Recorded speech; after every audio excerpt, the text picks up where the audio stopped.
Hello everyone, it is April, and here today we are going to talk about the books that I bought most recently for my Kobo.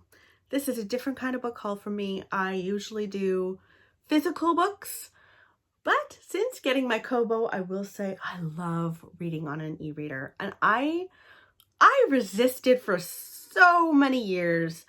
I resisted when people were saying it'll be easier to read when you have a newborn if you get an e-reader. And I was like, nope, will not. I won't do it. I'm going to stick with my hard covers and paperbacks, and that's it.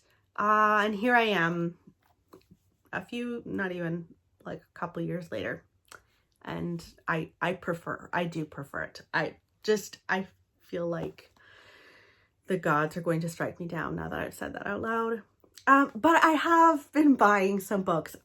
I'm trying to slow it down because it is so easy. They have so many sales in the little Kobo store that I could buy a book every single day on this thing because they're usually only $1.99, and it feels like that's nothing, right?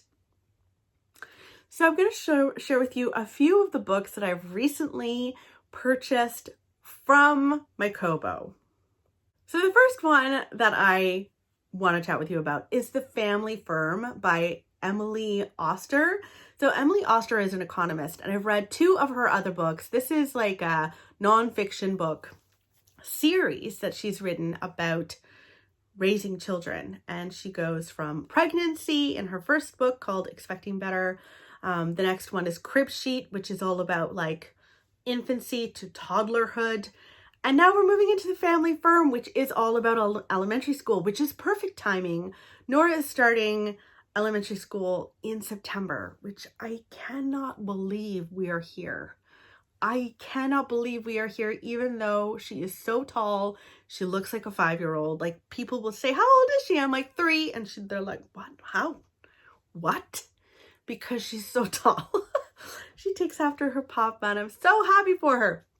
She's starting pre-K in September. We have a little parenting, like student parent meeting thing in May, which I am so excited about. In any case, of course I have questions, and I know that Emily will have answers for me. She's like, I really don't read a lot of parenting books, like really not a lot at all, because I want to read other things in my spare time. I parent a lot, and sometimes I just want to read other things. However, I will read all of her books. And this book, again, is all about elementary school, and she will ask questions and find scientific answers to things like what age is a good time for kids to start school, and she'll have particular kids for particular ages. How do you encourage a healthy diet? Because that is impossible in our house. Should kids play a sport, and how seriously? All of these questions that may not seem like a big deal in the grand scheme of things, but are the questions going through my mind all the time. Next up, I got the hero of this book by Elizabeth McCracken. Now, as you guys know, if you've been watching my videos, I'm quite obsessed with watching Ann Patchett on Instagram and TikTok. She has a little bookstore in Nashville, and she recommends books all the time, and I just adore Ann Patchett as a person. And she recommended this book, and so when it came on sale, I snatched it up. This is about a woman who takes a trip to London nearly a year after her mother has passed away. And her mother loved London. It was one of her favorite cities, and she is, wandering around the city, thinking about her mother, thinking about the past, and thinking about the future. And it's meant to be, very thoughtful, and it's just an interesting premise. So I picked that one up. Next is When We Had Wings by 3 authors. This is a new thing that's happening a lot, especially in historical fiction, I have found. So this is by Ariel Lawhone, Christina McMorris, and the reason that I bought this, Susan Meissner. So hopefully I'll like it. This is about 3 nurses who are serving in World War II. They're stationed in the South Pacific, and they are right in the thick of it. They are right in the thick of the battle.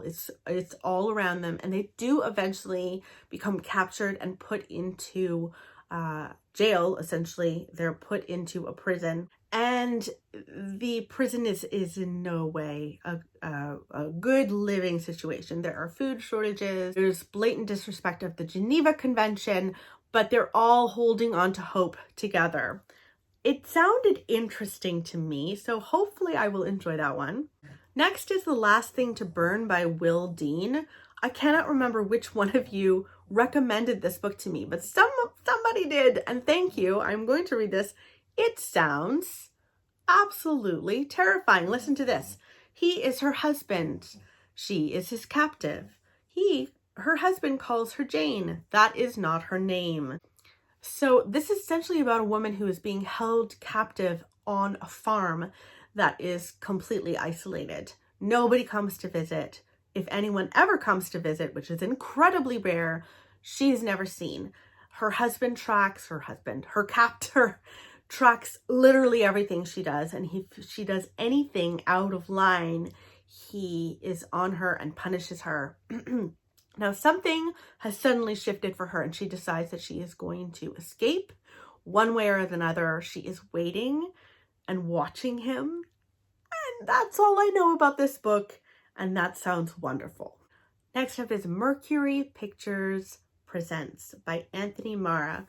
This follows a woman named Maria. She grew up in Rome, and she decides to flee to Hollywood after a childhood transgression of hers leads to her father's arrest. Now, her father, I don't know, by the looks of it, seemed to have encouraged her obsession with film. Every Sunday they would go to watch a movie at the theater, and then she lost him in one way or another. We flash forward 15 years later. She is working in Hollywood. It's also the very beginning of World War II. So she's in a situation she's always wanted to be in. However, the industry is kind of flailing as the war goes on. And then a stranger from her father's past arrives, and she finally has to confront her father's fate and her own. It sounds very interesting. I believe that I heard about that one from Russell over at Ink and Paper blog. And last but not least, I will end it here because this could go on and on, with Near the Bone by Christina Henry. I've heard very good things about her writing. She's kind of a horror author that I've never read before. It's always nice when there are more female horror authors in the mix, and so I should be supporting them by buying their books and reading them. This follows a woman named Maddie. She lives with a person named William, who she's never allowed to anger. They together live alone on a mountain. They discover that they're not alone when they come across a mutilated fox carcass in the woods. They realize that a creature is now in the woods that were never there before. There are screams in the night, and they have another monster to deal with. At least Maddie does. There's this William person who might be a monster in and of itself, but also this creature outside. It sounds perfect for like the winter months because I think that takes place in winter. In any case, those are the books that I wanted to share with you today. Let me know in the comments below. Are you getting on with the whole ebook thing, or are you strictly I need a book in my hands kind of person? I understand both now. Like, I truly understand both. Every time I pick this up, I feel like I'm betraying somebody. I don't know. I need to get over this. Maybe I should just embrace it and be fine with it. Let me know what your thoughts are on the whole ebook versus physical book thing. I hope that you guys are doing really well, and I will talk with you soon. Sorry that I have not been filming as much as I used to. I used to film 3 videos a week and post 3 videos a week. How did I do that? I genuinely have no idea. But I am trying to get a little bit back into the swing of things, at least to do 1 a week. Come on, April. I hope you guys are doing well. I'll talk with you very soon. Bye.